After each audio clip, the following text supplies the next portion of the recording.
Good space time, everyone, and welcome to a new episode of the Citizen Cosmos going into Citizen Web3 podcast. Still, your source for educational insights into the Web3 universe. Today, we are joined by Vish Modali from Quicksilver. Together, we address monetary paradigms, liquid staking, and the government's influence in Web3. We talk about defining value, peer-to-peer economic relationships, and the cost of centralization.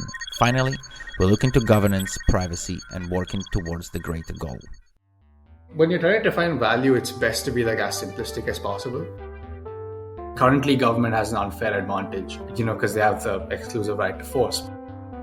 We have blockchain systems to serve humans, right? The validator's opinion does matter because they are in some ways like sentries, right? They act as public representatives. The key word there is agency, right? Everyone should have that agency. Hi, everybody. Welcome to a new episode of the Citizen Cosmos podcast. And today I have Vish with me from Quicksilver. Vish, hi, man. Welcome to the show. Hey, great to be here. Yeah, man. It's not the first time we have a guest from Quicksilver, but it's definitely the first time we have you on.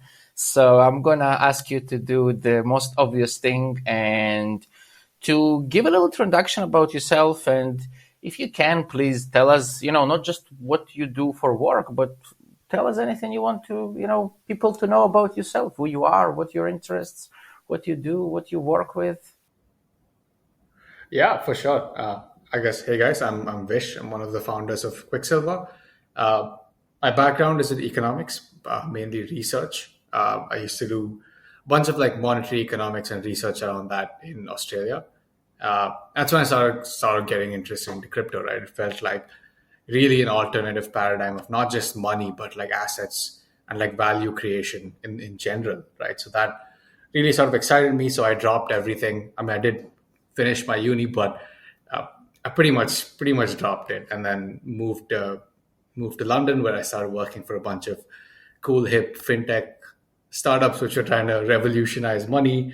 I messed with everything, gold-backed currencies, digital currencies, which are not cryptographic, all of that. And then I sort of built my expertise in payments, so to say. And then I moved into some fiat to crypto on-off ramp type company. And that's, while I was talking to some clients there, I realized, holy shit, there's so much to this space and, there's so much going on that I should really get into this. And that's where I found Chorus One, right? And Chorus One was doing a bunch of stuff in Cosmos, and I was already getting into Cosmos, right? Because while I did economics, I'm really into politics and sort of human organization level things. And this was really kicking off in Cosmos, right? And when I was getting into it, governance was really taking off. And then Chorus One was looking, for someone to do research for them.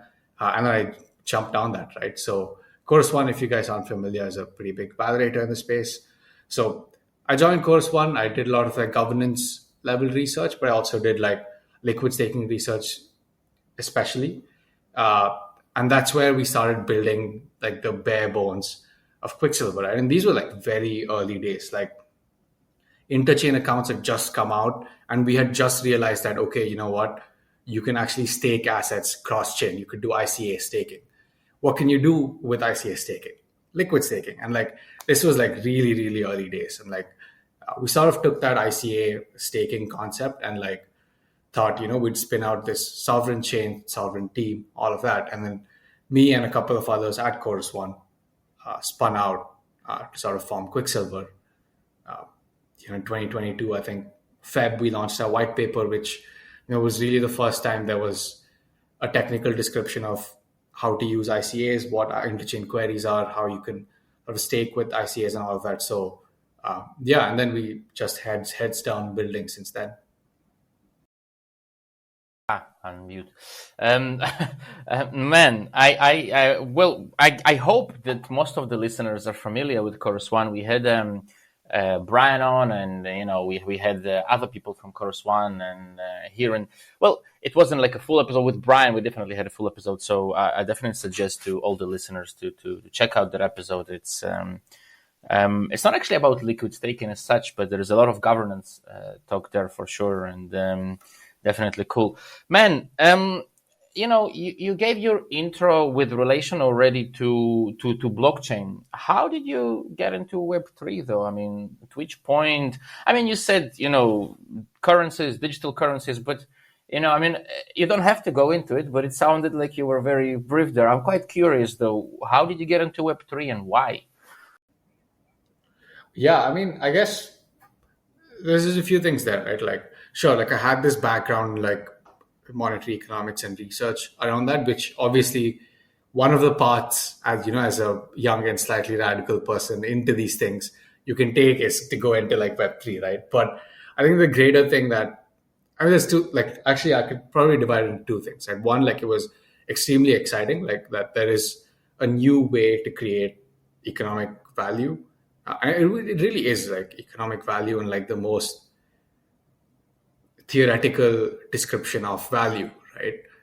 What we're doing here and like what any other Web3 entities is doing. Uh, so that really appealed to me, right? That, we have a shot to do things different. Uh, and like that's how I really got into all of these Web3 circles online, right? And the second thing, to me, it made a lot of economic sense. As someone who really sort of believes in like the free market way of things, just the fact that you can uh, launch things and go run with it without much scrutiny and regulation was like a massive draw for me. I mean, to give you some context, right? Like I come from India where regulation is a serious fucking problem, and it has stymied like a lot of economic value creation, right, with a country with so much potential. So I guess coming from that context, this sort of industry really felt like the way forward for optimal value creation for like humanity. Again, man, I'm gonna. I say it every episode. The people are used to it already. Me and unmute is a funny thing. Can I put you on the spot a little bit, if you don't mind? Absolutely. What is value when it comes to money for you, considering your education background? You don't have, but you don't have to answer from an educational background. Like, I would like to know your personal opinion. What is value when it comes to money for you? Yeah, I think when you're trying to define value, it's best to be like as simplistic as possible. And in this case, it's really like if somebody demands something anywhere in the world, so completely borderless, and you can meet that demand, you're creating value, right? You're creating utility for that person. And it just needs to be as simple as that. I absolutely agree on that, man. I think the only thing I would add there is without a third party. I think to me, like money can have value as long as I can buy, measured by the amount of goods, I guess, and services I can buy for it without any third party. So, like, of course, if I take a pack of dollars and go to any country in the world, they will most likely, unfortunately, get accepted because people know that they can. Unfortunately, I say, of course, because of other reasons, not not that they will get accepted. But yeah, but of course, if you try to do it with the Russian ruble or with the Indian rupee, I'm unsure that any person in the world would want to accept them. Unfortunately, again, but yeah, That's right. Yeah.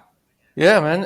And so, but did when you went already like to study economics and were you already interested in those kind of things? Was it something that was like the upbringing in India pushed you towards these things, or was it something inside of you that you wanted to like rebel? I don't know. What was before that even? I'm sorry to dig into it, but I'm Yeah. curious. No, no, go for it. No, yeah. I think like I was always into like the free market economics and like sort of like the deregulation space. Like economics from India, like deregulation is like the clear big research question. Like how do you deregulate?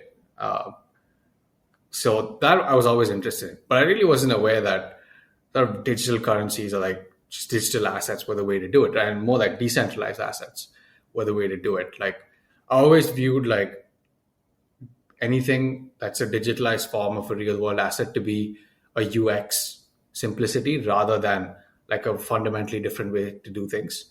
But that sort of changed like when I looked more into like what decentralization actually meant in the sense of like having multiple entities maintaining a ledger and all of that. So I guess just looking into the technicality sort of opens you up to like the technical possibility of, okay, you know what, you don't need a third party, you don't need an intermediary for the economy. But I'm curious. Usually, I ask this towards the end, but since we are already on the topic, and since we're already talking, this is actually something I asked when I was talking with, I believe it was Felix from Course One. I was in Lisbon talking with him, and I asked him this question: do you think that, like, saying all those things, because you're saying, like, on one level, quite simple things, on the other level, they're quite serious. This is quite serious shit you're talking about. And I'm curious, after, like, I don't know how many years has passed since, you first showed interest towards economics, and then you went to study, and then you went Chorus One, and, Quicksilver, essentially liquid staking. Do you think that, what you are doing today solves those things? Does it at least contribute towards bringing value in a distributed, decentralized manner away from, I mean, you mentioned a lot of points, and I'm curious whether you think that what you're doing now at Quicksilver, does it internally at least satisfy that desire to solve that?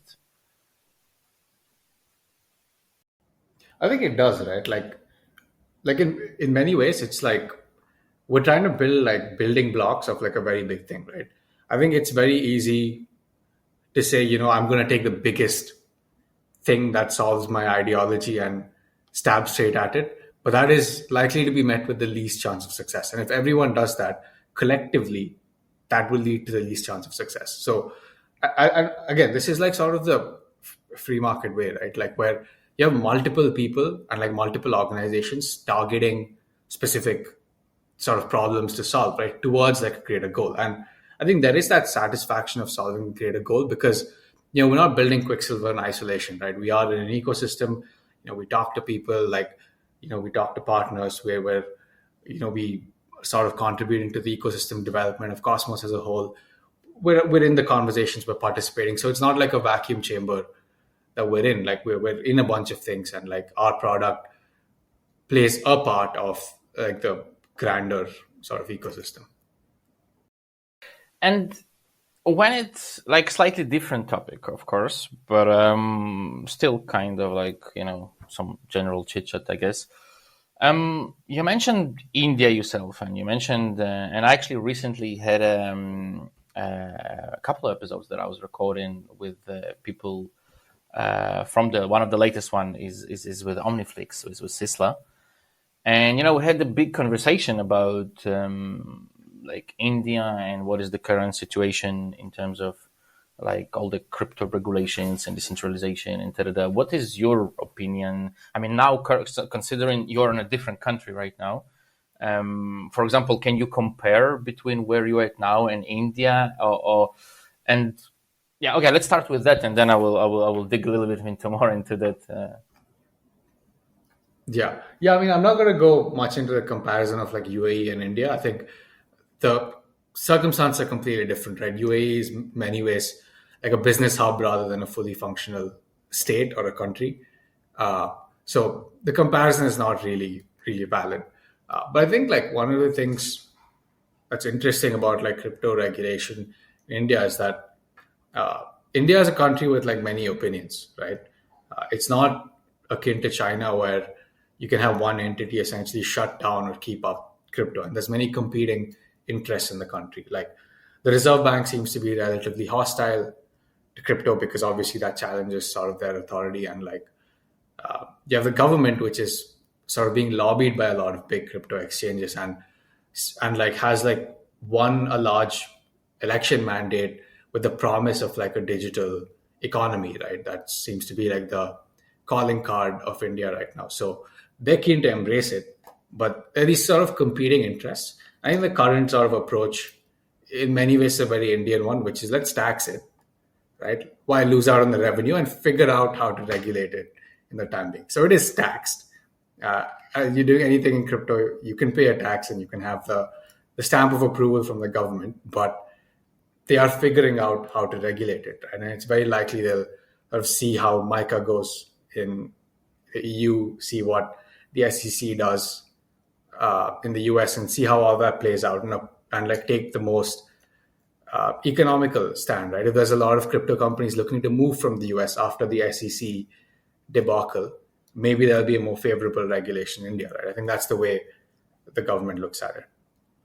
I think one of the most one of the largest reasons or the biggest reasons I'm fascinated with, because I usually, like, believe it or not, considering we have guests like from all over the world, I usually don't really go into that, very rarely.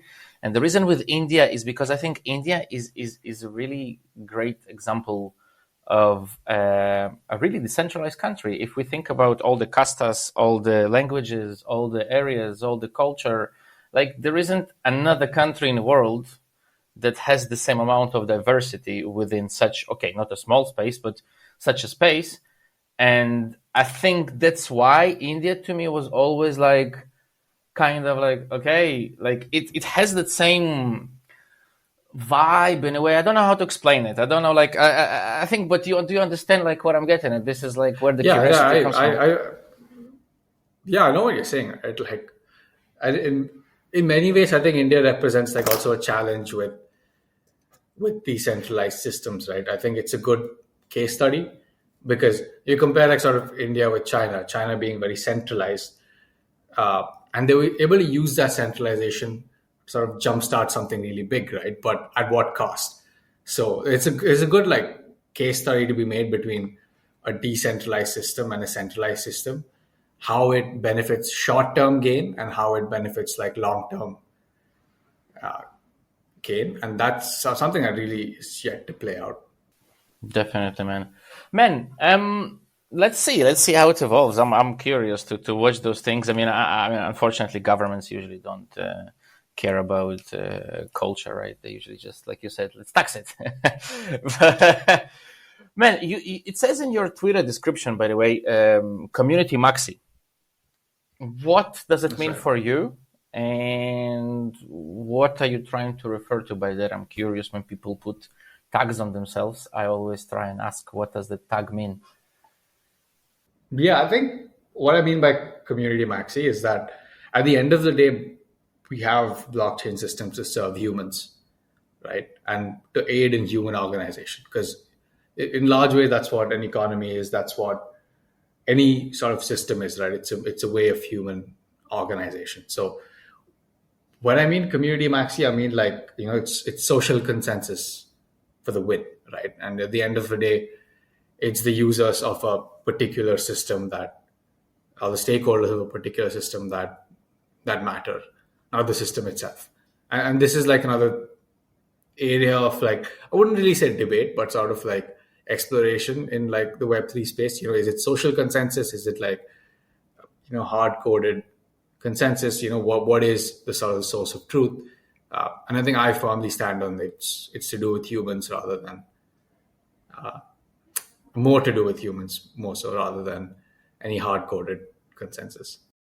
It's interesting that you say that. I mean, my mission, well, my personal mission at Citizen Cosmos, and I guess the mission of Citizen Cosmos is, at least that's what we want it to be, is to bridge like the layer zero, because where layer zero is the community, not an architecture, and because this is a communication, right, protocol, regardless of, blockchain, right, of what we want to think. And but what is the source of truth in your opinion? I mean, you said that humans are probably, you incline more towards humans being the social consensus, being more of the source of truth. What are the other ingredients, in your opinion, let's say, in that recipe that is the source of truth? I think that's a difficult question, right? Because it depends on what you're trying to find the source of truth of.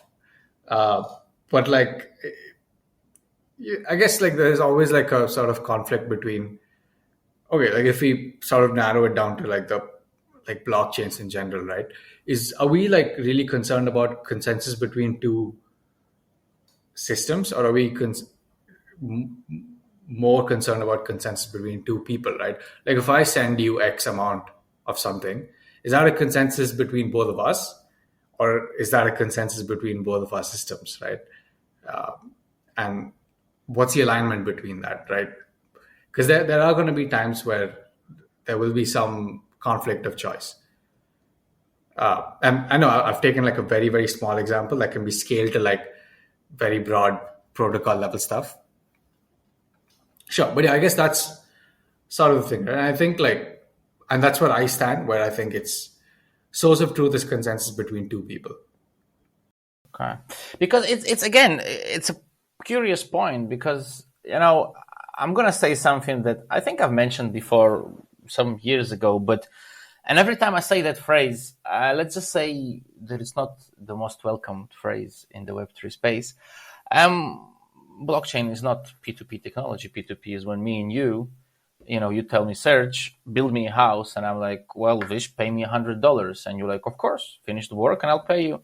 And we agree, but that's not going to happen because we as humans don't trust each other. So we need at least the blockchain, which is not P2P technology, because it's a man in the middle. It's a decentralized man in the middle, but it's a man in the middle. And yeah, I totally agree with you that the source of truth should be between, at the end of the day, we should learn, at least strive as humans to somehow get to that point. Do you think, by the way, that humans as a species or as, I don't know, as us, can we get to that point ever? Just P2P? Yeah, of course. Of course. We've gotten at a point in like very small scales, right? If you look at sort of economic relationships, if you go back like a few hundred years, or if you look at maybe developing countries today, right? You have a lot of sort of economic relationships which are not contractually mandated, but are very real economic relationships.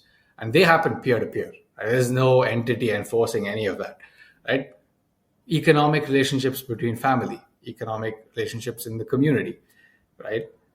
So it's been done, right? And that can be done again, right? But with just more formalized structures and structures which don't need like a local sort of interaction, right? You ideally want it to be global, so it can be done.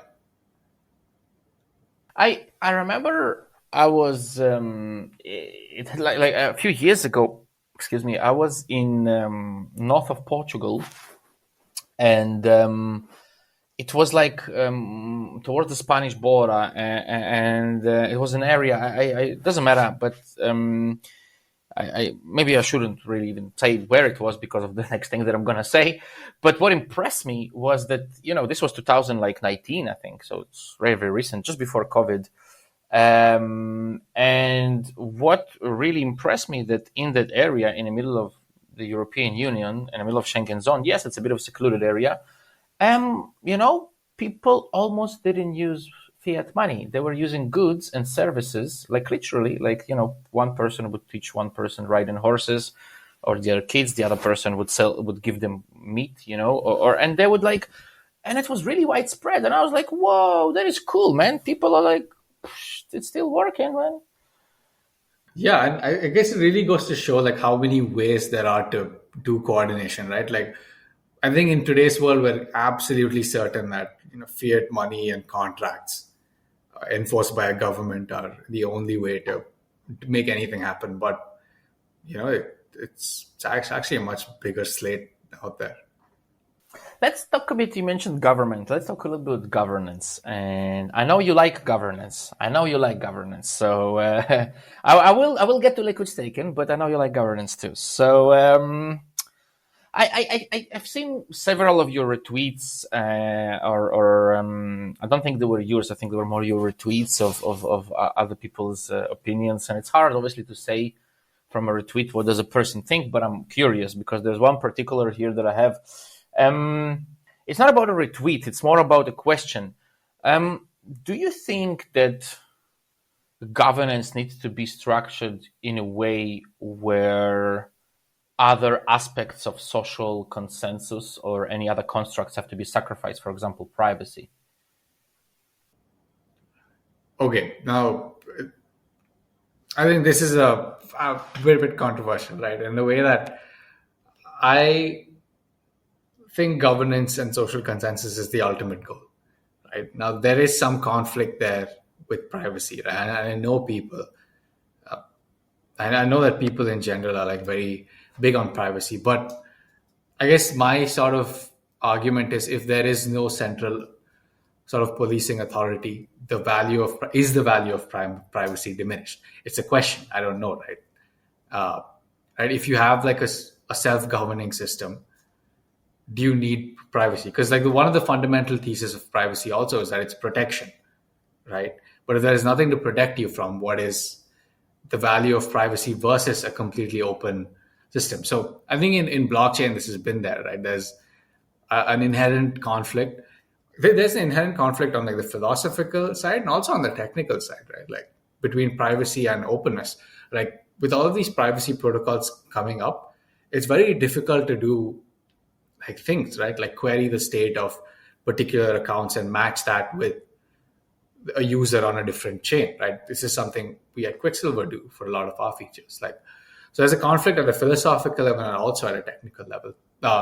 And I think like the cool thing about sort of the multi-chain, right, which I definitely uh, espouse rather, it's that you can have both, right? If you are a user that wants to stick to privacy and you believe that there is utility in that, then you're free to do that. But if you want to be part of like ultra open, radically transparent systems, you're also free to do that. And if there's something in the middle, you can also do that. So it's that choice, I think, that matters the most. What do you think about the sentence? You know, I'm going to try to phrase it like so. There is a lot of we are used to living in a world where the government has secrets and the citizens should be open. What do you think about the other way around? Why shouldn't the citizens be private? Everything to do with citizens, transactions, voting, anything, everything private, and then the government should be open. Shouldn't it be the other way around? Do you think that's a way? I think that makes sense, right? It's just that there needs to be choice of granularity, like because government. I know, like we sort of view government as one entity and like people as another. But if you really think about it, government is just another institution and an institution that's weakening very dramatically around the world, right? There's multinational companies that are just as structured and influential as governments. So now you have like multipolarity in terms of institutions also, right? So the privacy there should really be a choice for all of these institutions. I mean, currently government has an unfair advantage, but because they have the exclusive right to force. But in an ideal world, you should have like every institution should get its choice of privacy, and everyone else should be able to place their trust in that institution based on that choice. I agree in a sense. I would only change the force thing to monopoly on violence. I'm not putting. Yeah, right. Yeah. Sorry. It was a bit of a push in there. No, Ben, I understand what you're saying. To be honest with you, I have a different personal opinion, but I do agree that when it comes to decentralization, it should be decentralized, which means that everybody should have a choice of if they want their government to be open, then that government should be open. If they want their elected I don't like the word government. If they want the people who work for them that they elected to be, and they give them their money to be open, they should be. If not, they shouldn't be. I don't really. I cannot say that I'm one of those anarchists that agree with the phrase "let's demolish the banks" because that's not very about anarchy. That's like if people choose that freely, then they have that freedom of choice, in my opinion, and that's about anarchy. It's about having things in order. So yeah, I know it's a bit. Well, what's your current opinion on the current state of governance? And I'm talking, of course, with validators in the Cosmos. Let's talk Cosmos Hub, and maybe you can talk a little bit about Quicksilver as well, if you guys doing things differently, because Quicksilver is a interesting project in terms of like it's original with liquid staking and a lot of questions to how some of the things are going to be shaped. So what's your opinion about the governance currently in Cosmos Hub? And maybe you can also, like as I mentioned, some of the things you guys do at Quicksilver or plan and Quicksilver in relation to that. Yeah, I think governance in the Cosmos ecosystem in general is very functional. It works. And I think Felix posted recently some statistic about Cosmos Hub being, one of the chains with like the highest active governance wallets with the highest active governance participants. So, right, it's very functional, and clearly a lot of people care. Right, you've really had a lot of hot governance topics, so to say, that people are very passionately voted about. And that passion is really a feature, right? It's not a bug as some people thought. And this is like actually a nice segue into like the protocol design philosophy of Quicksilver, right? Because what we were talking about earlier was really about agency, like you being able to choose. And this is what Quicksilver is all about, right? Like we know governance is a pretty big deal. So if you liquid stake, you need to be able to choose which validator will inherit your voting power if you don't vote, right? That's a pretty big thing, which is lost with all other liquid staking sort of implementations. Now, and the second thing that we also pioneered is if you want to vote, you should be able to vote with your staking derivatives anywhere, right? You should have that choice to either vote or choose your validator to vote for you, right? And I guess it sort of comes to my background at Chorus One, where a lot of people did care about governance. A lot of people asked us how's Chorus One voting, or like a lot of people asked us questions about them not being sure if this proposal is in the right direction and what us as a validator thinks on this. So a validator's opinion does matter because they are in some ways like sentries, right? They act as public representatives. So the key word there is agency, right? Everyone should have that agency. Aye. Do you think? Sorry. Do you think that? Well, there is an opinion, and especially I think now, at least, well, for the listeners who are listening to the recording, of course, we're recording in June, and around the time, there's talks about the fork of Cosmos, and one of the ideas. There is two ideas that I want to ask you about that are, in my opinion, interesting in that fork. One of them is removing validators from voting from governance, and I think one of the first conversations I had about this was some years ago as well with somebody, and I kind of agree because validators are centralized entities with selfish interest they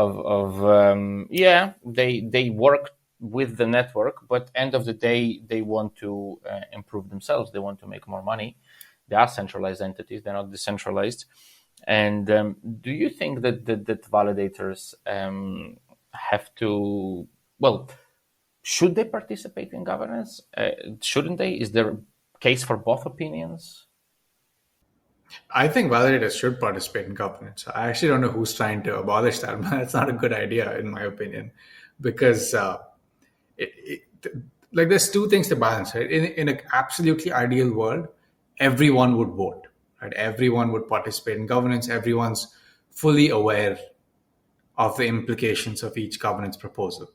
But we don't live in that world, right? And I don't think we'll ever live in that world, right? Because there's just so many people coming into Cosmos with different levels of context, different levels of knowledge, and different levels of interest, right? So if you remove validators from a governance role, no proposal would meet quorum, right? That's what would end up happening. So you need some entity that you can trust, right? And this is another slightly controversial opinion, that you shouldn't have completely trustless systems, but you should have agency over who you can trust. I think that's the role validators play in Cosmos. But doesn't that contradict the point of where we'll never then reach a P2P point of system which will work? Because technically, if there is always going to be somebody we depend on, as far as if I'm understanding you correctly, then how can we ever reach that state where we remove a third party that we don't trust and we start working P2P? It depends on like what you're placing that trust in, right? Like if I delegate to validator X, I'm not placing my entire trust in them, right? Like I'm hoping that they make the right validator choices. I'm hoping that they don't act maliciously and fork the chain. but that's sort of where it stops, right? And I think that's a fair amount of trust assumption to make, because we have seen in crypto projects that have gone the other way, right? Which is everyone has their own node, and that really hasn't worked because UX is a thing, right? People also want things to happen smoothly. So, because again, like as you're saying, if you want things to be completely, I own my block production capacity, then everyone transacting should have their own node fundamentally, right? And there are actually some projects working towards this, right? Things like Orbit are trying to sort of make that happen, where My every favorite user sort of project. has their own. That's right. It's interesting, isn't it? Where every user has their own node and star or planet to sort of kick it off from there. Uh, but I think as it stands now, this is a fair trust compromise to make, because it's still your choice in who you trust. The second question that is, in my opinion, even more controversial in that proposal is the proposition to remove the accounts of AIB, ICF, and so on. And now, before I ask the question, I'm going to make a little preamble. Now, it's nothing to do. My question has nothing to do with particularly ICF, AIB, or anything else. What do you think in generally about when a chain launches and then says, okay, we're going to be the most decentralized chain, but we're going to manually remove accounts XYZ from the distribution? Do you think that's fair, or do you think they should give, and let's forget about ICF and IAB for a second. Let's call them XYZ and ABC. Do you think they should have been given the same chance in that new chain, or it's a good thing and they should have removed them and start their own decentralized revolution, or whatever is the meaning of goal? Actually, what's the context here? Are we trying to take away funds from ICF? So this is particularly what is. Sorry. I must have assumed. I apologize. So in talking about the fork of that is of Cosmos that is supposed to happen, from what I understand, one of the propositions, there was a lot of questions to the team, and one of them was what's going to happen with the accounts of that belong to ICF, to INB, and da. And a similar thing we already seen in Juno, right, with the removal of the whale from the chain. So my question is, what's your opinion here when people manually remove from blockchains accounts? Do you think there is use cases for that, or do you think that it is unacceptable, or there is in between, whatever? Yeah. So another controversial opinion, and I think that many of my team itself would disagree with me, but I think there is ground for that, right? I think it makes sense, but it should not be a path that is trifled on lightly. Because as I said, right, like if the mass of users, if the mass of voting power believes that a said actor was malicious, or a said account has funds that it shouldn't have, this could be due to an attack, this could be due to a hack, right? They should have the power as governance to sort of ratify that for the greater good.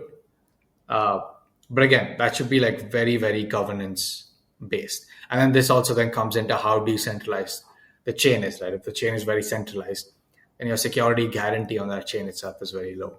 But if you have a decentralized chain that votes to remove something from an account, or take an action, or take a governance related action that sort of pulls back the chain, I think that's fine. I ironically, with all my anarchistical views that I personally, like, for example, with Juno, when it happened, I voted no with veto and I took out all my stake, which wasn't small, but wasn't big, wasn't small, but it was a stake, which was a nice stake. And I sold it. I didn't care about the price. I didn't care about anything. At the same time, though, Good time. I am totally agreeing with what you say. I mean, a chain should have the right to defend itself. And if the chain that I might not agree with those actions, but I think that the chain should have the right to defend. That's why the consensus is there. If it wasn't there, then how on earth are you supposed to defend yourself? Just a choice of then the person to say, okay, this chain is a bit removing funds from accounts. Maybe I should not be, or whatever. But man, liquid staking. You guys at Quicksilver, and well, we already had this small discussion when we had the liquid staking debate with you and with all the other big three protocols, which is persistence and I'm gonna like forget names now, and that's why I'm not even gonna say them because I'm just gonna stick to Quicksilver right now. So I want to go really, really basic here because there is still a lot of misconceptions and a lot of misunderstandings, in my opinion, for a lot of users about when it comes to liquid staking. Let's go really, really basic. What is liquid staking? Elify it like, and I'm sure you probably have done it before, but like really elify liquid staking. Yeah, so liquid staking is essentially like okay, when you use a liquid staking protocol, you receive a staking derivative, right? The staking derivative essentially is a representation of your staked asset, right? And it is in fundamental terms a derivative, like a one-to-one backed derivative, and this provides you liquidity on your staked asset, right? You have in proof of stake systems, you need to lock up assets to secure the chain. But if you have most of your assets locked, then none of it is in DeFi, right? So you have a fundamental compromise between DeFi and security. And what liquid staking does is try to break that compromise. It says you can have the assets locked, you can have them secure the chain, but you can also use them in DeFi. So it's literally just a representation of your staked assets. Now, that seems very, very logical, but with that, like a million questions spring to mind. And before though I ask them, I'm gonna let you a little bit talk. What is your personal opinion on the dangers or the pros and cons of liquid staking? Because hearing it from somebody who is building one of the first, I don't know who was first, tried you or whatever. The protocols there, I think, is very important here, and I want to hear like you personally say what is, in your opinion, the dangers and the pluses, of course, as well of liquid staking. Okay, I'll start with the dangers first. I mean, there's a few things, right? There's obviously like protocol risks. I mean, whenever you use any DeFi protocol, there's always protocol risk, right? The fact that the protocol might get hacked, it might have some vulnerability in it. And this is why I guess every team that builds in DeFi, we invest a lot in audits and security and that sort of thing, right? So there's that one sort of obvious technical risk. And there's also like a risk of, I guess, economic attack vectors, right? And these attack vectors are really only possible when a lot of staked assets lands with one provider, one validator, or there's in general an over financialization of the staking derivative. And by over financialization, I mean like you have 60% of Atom liquid in one liquidity pool, right? Like that always creates attack vectors, right? And you have short positions that are huge or much larger than the total liquidity the asset has itself. So I think these are some attack vectors, but I think we can collectively sort of look at them and prevent them. But there's a lot of benefits, right? Like there's no way a proof of stake system, a proof of stake chain can ever support a DeFi ecosystem without liquid staking, right? You have the biggest DeFi ecosystem on Ethereum when it was proof of work, right? And now STETH is one of like the centerpieces of DeFi. So DeFi needs liquid staking. It's almost a prerequisite. So I guess that's a massive benefit of liquid staking. It's an interesting statement. It's a very strong statement. I'm going to ask you the same question, which I think I already asked all of the liquid staking protocols guests that again, it's not going to be easy. Sorry. Most of the rewards, all the rewards currently, as far as I understand, in any liquid staking, well, it's not just about liquid staking, to be honest, but we're going to stick to liquid staking. They come from inflation, right? but that's not super value building, right? That's not like, do you know what I mean? I mean, like, it's not real value occurrence, right? Or would you completely disagree with that statement, or would you say that it is value occurrence, and there is no difference between where those rewards come from? So staking inflation is essentially what a chain pays for security, right?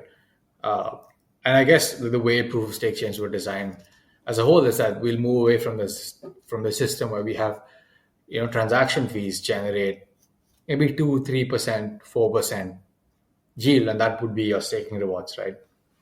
And the only way we can do that is again by liquid staking, right?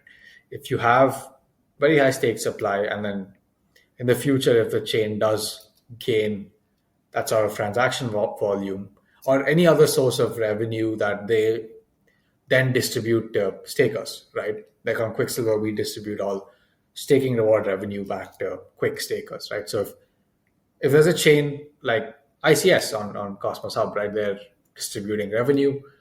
You use QAtom, you get ICS rewards. So if inflation goes away, there are other rewards, but that's really, like the business of the protocol itself, right? If they feel inflation is the way to bootstrap security, then a liquid staking protocol can live with that.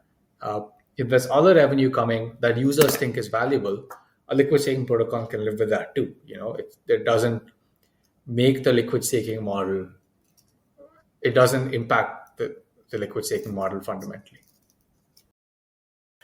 Can you also do me a small favor? Like, imagine right now, I'm a Cosmos user, but believe it or not, I come across a lot of Cosmos users that are not familiar with liquid staking. So let's say one of our listeners or somebody who jumps into this conversation by chance from a middle, has some Atom. How can they today benefit from liquid staking? And of course, feel free to give Quicksilver as an example. What do they need to do? Where do they go? What do they? It seems confusing to a lot of people still. So it seems. Yeah, I think there's a bunch of like foresight and planning required.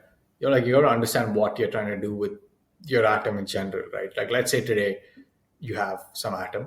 You can come on Quicksilver, you can stake it and get Q Atom, right?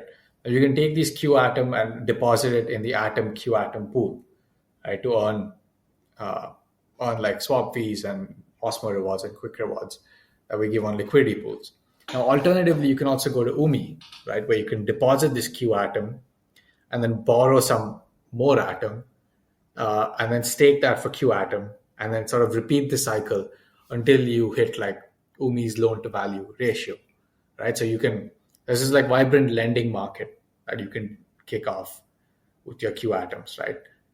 And you can also do things like leveraged LPing, like you have Atom, but you don't want to hold Q Atom, right? You think there's some protocol risk, you're a risk averse person, you don't want to take it. You can deposit your Atom in something like UMI, a lending protocol, borrow Q Atom. And now the liquidation risk on that is very, very low because Atom and Q Atom are fundamentally the same asset. You can borrow that Q Atom and then LP it on the Q Atom pool and still benefit from liquid staking DeFi without gaining exposure to liquid staking, right? So there's a whole bunch of things you can do. And I do agree that there's more education, more DeFi education that's needed in the Cosmos ecosystem. I think our peers in Ethereum are thoroughly degen, and we haven't gotten to that level yet. But there's a lot to do.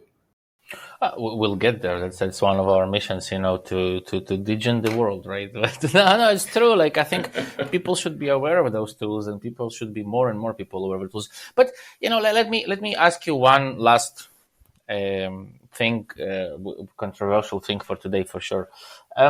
Considering what you're saying, which is, by the way, really cool, and I think everybody, regardless if it's for educational purposes or for purposes to earn profit, should really go and try that out, because it teaches you how a lot of things work in the process, in my opinion. And one question though that I will ask, that I, again, I've asked it before, I've heard an answer, but again I want to hear yours.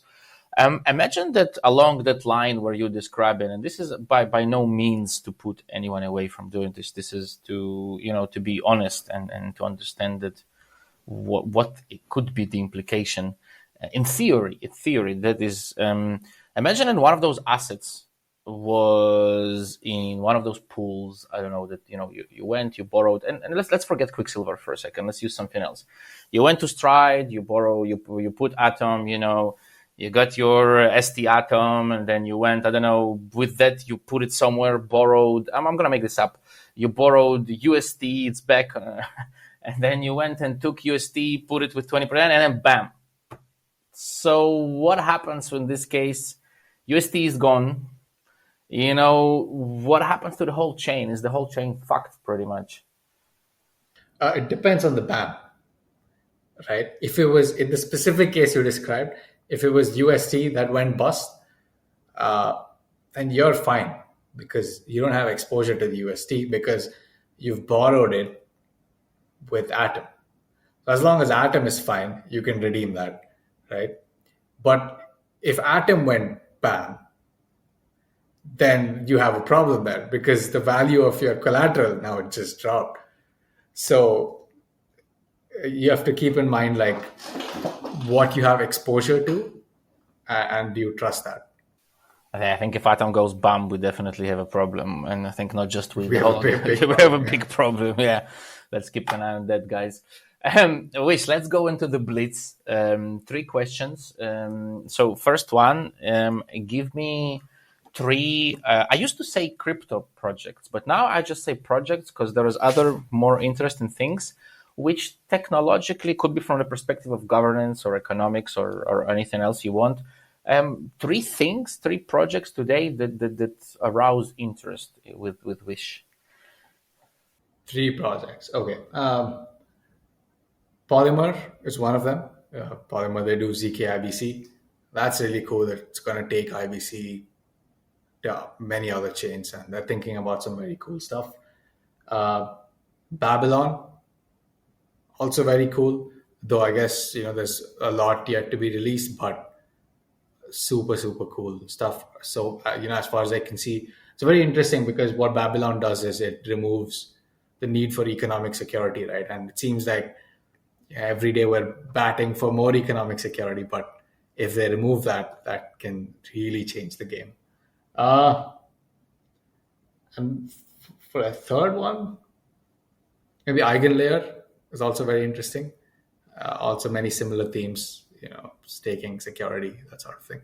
Nice, man. Okay, next one. 2 motivational things in your daily life that keep you building, well, not just liquid staking, but keep you, aroused your curiosity in building different economic models and, doing everything we were just talking about. What are those 2 things? I guess alcohol definitely helps. It keeps, Man, keeps well the done. spirit Thank going. you. Well done. Thank you for saying that, man. In fact, if I had to, I was. And the other one? I guess it wouldn't match up to that, but I guess just having time to yourself, right? Like being Man. locked in a room, being bored really helps. Thank you for being honest, because I love when guests give a pretty answer, a beautiful answer. I love it, but there aren't.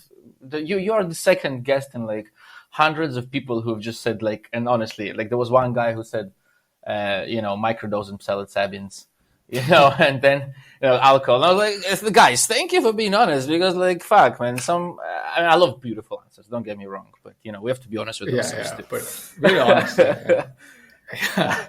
Last one, which dead or alive, real or made up, developer, cartoon character, movie character, doesn't matter who it is. One person, not your icon that you follow, but inspires you, that you draw inspiration from.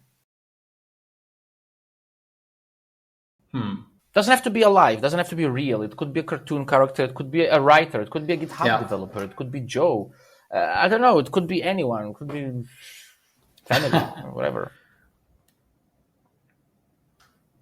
That's an interesting question. I think I have a bunch. I'm sort of thinking between Da Vinci. Okay.